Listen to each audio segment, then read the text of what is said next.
Sure, happy to do it. My name is Rastegar. I'm the founder and CEO of Rastegar Property Company. We're actually based here in Austin, Texas. I was born and raised here. This is my hometown. And, the thought today was to give you a little bit of an update on what's kind of going on here in Austin, what we're seeing at a macro level in the real estate business in the U.S. Our focus is mostly in the Sun Belt, although we have transacted in, 38 cities, 12 states, and kind of the mechanisms that are being put in place post-COVID, and really where the opportunity is, because we see right now to be certainly the greatest generational buying opportunity that I've seen in my lifetime. We're looking at deals that we never thought would come to market. So we're not necessarily seeing the bloodbath that I think a lot of people predicted, that prices would just plunge, and it's just the fact that certain deals that wouldn't be for sale are actually now for sale. So if you look at Austin, Texas, and you look at the drivers that are moving this market, it's not a secret that some of the biggest companies in the world are here now, right? So if you go back many years ago, Dell was the main, anchor company of Austin. Most of the Fortune 500 companies went to Houston or went to Dallas.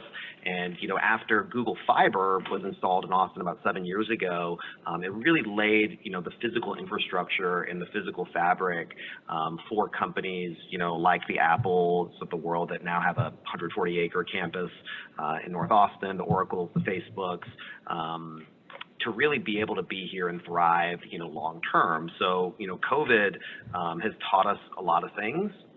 It's taught us in one instance that a lot of the work that we do in our offices can be done from home. So I think a lot of folks that live in San Francisco, live in New York, to use, kind of polarizing examples, are starting to question, if I'm going to work from home, do I really want to pay, $10,000 a month, for my apartment?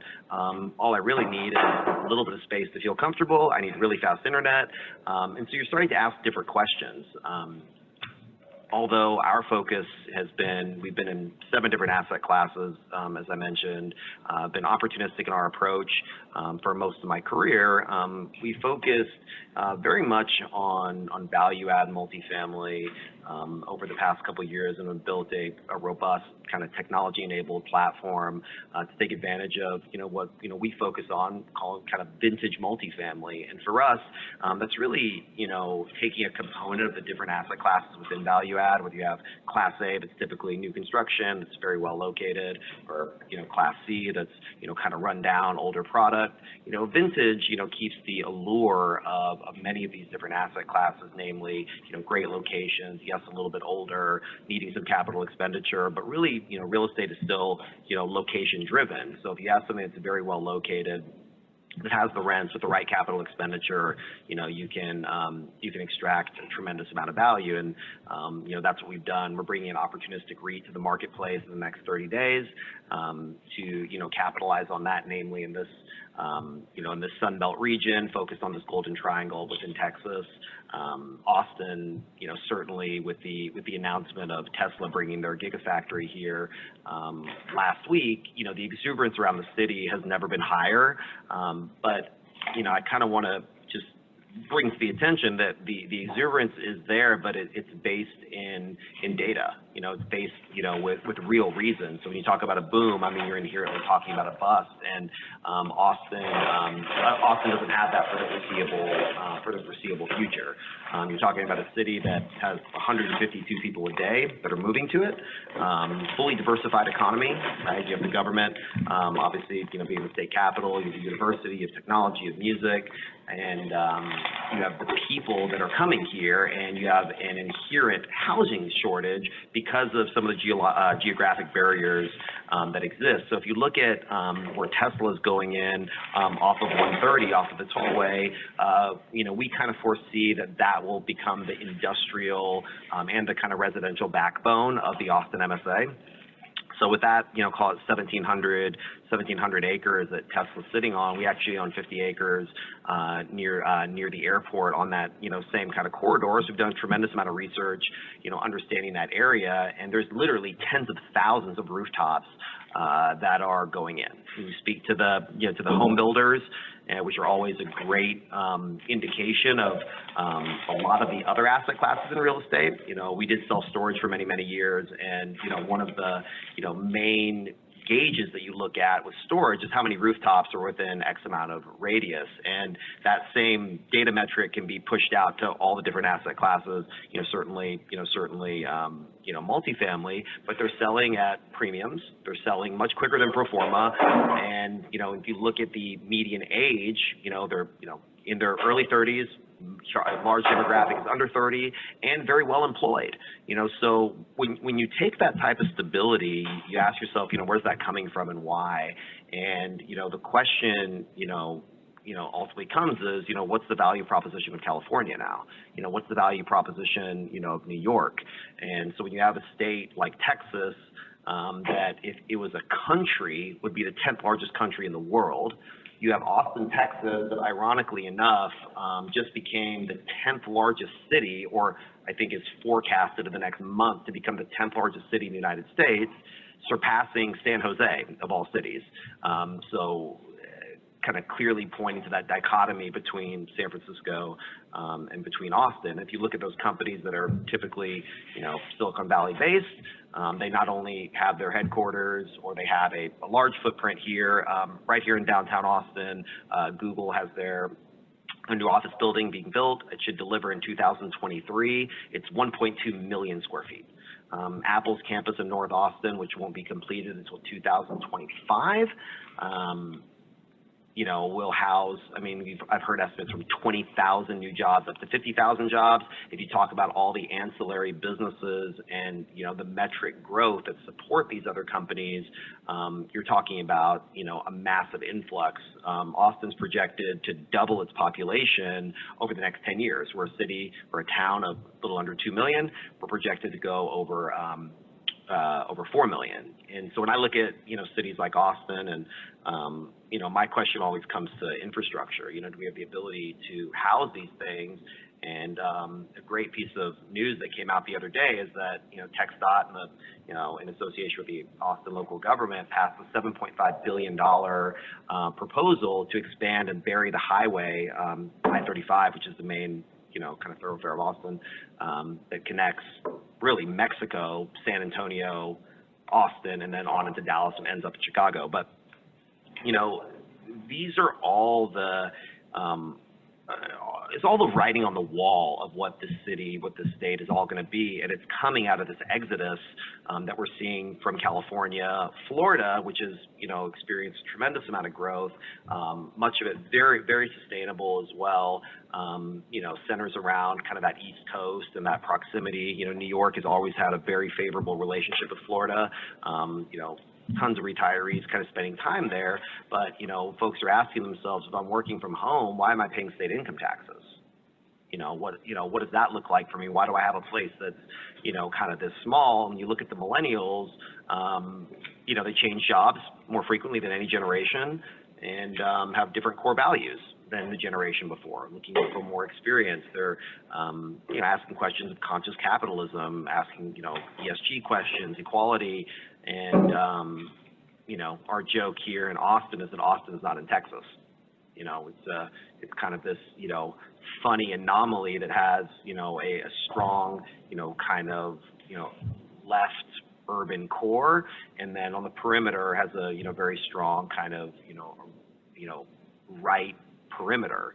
And so that marriage actually creates some really good dialogues and really good conversations. One of the reasons why we have such beautiful trees here in Austin is, local government's done a tremendous job of,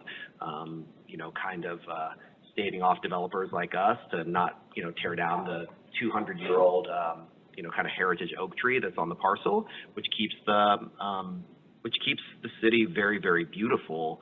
And, all those reasons are why, Austin is a buy kind of long term, but, on a more global scale, we're starting to see in some of our vintage multifamily units, applications pick up tremendously, more move-ins, more, quicker than we had anticipated. And in asking those questions, we're finding out that it's not just an Austin anomaly.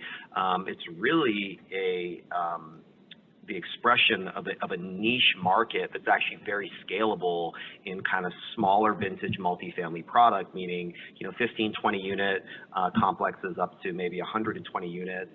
That are very, very well located. And what's interesting about this product is that there's no central elevator going up into a high rise. There's no common areas. A lot of them don't have pools. A lot of them don't have gyms. And 6 months ago, these would have been seen as negatives to the urban core. And now they're seen as huge positives because they're basically inherent social distancing mechanisms. So folks are able to come in, and if you think of like a 1970s motel, right? You walk up, and it has this kind of square with the front missing in it. You walk up your stairs, you enter your hotel room, you come out, and there's that distance that's between each one of the doors to where you can have a level of safety of coming in and out of your place. And that's become more and more important to folks. So although we saw this tremendous opportunity in these smaller deals, which I like to look at it as kind of being bigger than local investors, but being smaller than PE, to where you can kind of, your typical volume business. You'll look at these different smaller deals, which on an IRR basis have a higher embedded return, of a higher absolute return, because really they haven't been picked over by all the big private equity firms. It's not Blackstone selling to Starwood. So you actually have, two directions of savings. You can have, rental revenue increase at the asset level, but also since you're buying from mom and pops, you have savings on the expense side. And so it's really the institutionalization of these smaller deals. And COVID has thrown gasoline onto that, because what we started to see is an exodus, the same exodus that we're seeing from the California or the San Francisco into a Texas at a macro state level. That same core value that's being driven mostly by the millennials, we're also seeing from the urban core into the suburban areas as well within the city itself. So that dynamic is actually transcended just the state. And so if you look at the perimeter around the urban core, there's an unbelievable amount of these well-located old buildings that instead of bulldozing them, which a lot of folks are doing, and building new development, you can put in the capex, increase the rents, and create a very stable, risk-adjusted cash flowing asset. Obviously, it's a lot of work. The agencies have done a tremendous job of lowering the loan threshold to where, Freddie Mac's small balance, you could have a loan on a multifamily asset, just north of $1 million. So last I checked with Freddie Mac and Fannie Mae, 12-year loans are at 2.6%. So you can make an argument that that's actually free money if you adjust for inflation.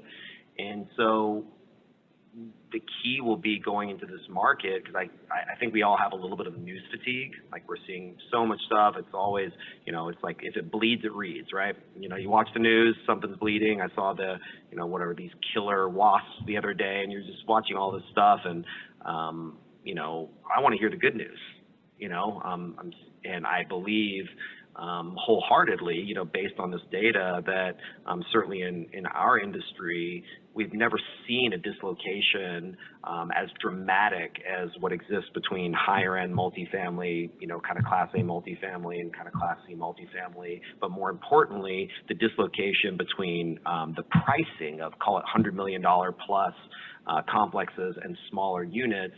The disconnect between the two is massive. Obviously, it'll take a lot of work to make up in volume what one single deal, because I'm an attorney by trade, and we always joke that the same legal documents it takes to do a $100 million deal is the same documents that it takes to do a $2 million deal. And so a lot of folks, they shy away from doing that. They want to put larger equity pieces, and we're not the smartest folks in the world, but we know how to work hard. So the more volume that can happen, you can do something really special, because you're obviously bringing fresh capital into kind of older buildings, lowering your carbon footprint, staying true to that kind of conscious capitalist approach, and offer a tremendous value to your tenants. Because if you take these older buildings that you're buying at a discount to replacement cost, you can put the capital expenditures in, and you definitely can charge less rent than the new development across the street. And net, that leads into something that the tenant is having this greater experience. And the knocks that we saw in this asset class before, as I've mentioned before, of not having a pool or not having some of these common areas or gyms, has become this overwhelming positive metric that's throwing even more wind behind the sails of this strategy. So I think that what's holding back a lot of the market on the real estate side, and real estate obviously is a big word. We could be talking about REITs, we can talk about mortgages, residential, commercial. I mean, it's such a huge word that you kind of have to articulate and draw in what we mean by that. But from our vantage point of this vintage multifamily, namely within the Sun Belt, and again having to do with population migration, where the companies are going, where the where stable employment is.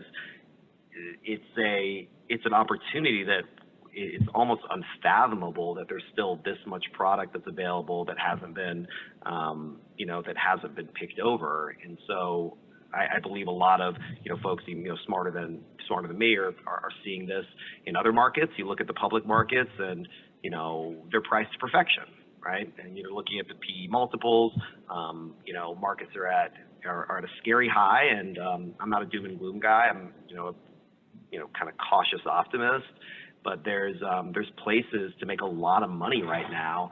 It's just going to take a lot more work and a lot more brain damage, and I think all of us are a little bit, at one point, a little bit kind of annoyed with all the Zoom meetings, and I say that kind of, I guess ironically, being on one at this moment and kind of craving that human interaction, that human connection, and kind of missing, a couple of those business trips that we went on, and and I believe that by focusing on what makes us great on the capitalistic side, being able to make money.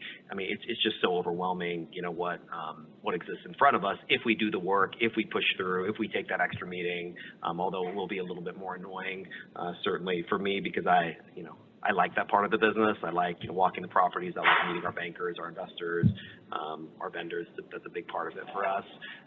But yeah, so I think that's great. I'm getting the time. So you're primarily managing the properties, or are you building new properties? We own and operate. We're fully integrated. We own our own property management companies, construction companies, and at the PE level, the assets are wholly owned at the corporate level. You do repositionings? We are. And they're mostly not luxury, just below luxury. So it's twofold, right? So we own about 260 acres in the Austin MSA. So we own about 200 acres in Kyle that we're building a 700-home residential subdivision, and that will bring an identity, to Kyle that they haven't seen yet. So again, slightly kind of above the tract homes that are the norm that are there. 3 acres on South First, just outside the urban core, a few acres on South Congress, 50 acres by the airport. We own a parcel on McKinney Avenue in Dallas, Texas, literally at the corner of Main and Main, 2 blocks off the Ritz-Carlton we're building high-rise on. But the bulk of our business right now is in that, transitional vintage multifamily. We're one of the largest owners here in Austin, and but it's not really like workforce housing. It's just not at all.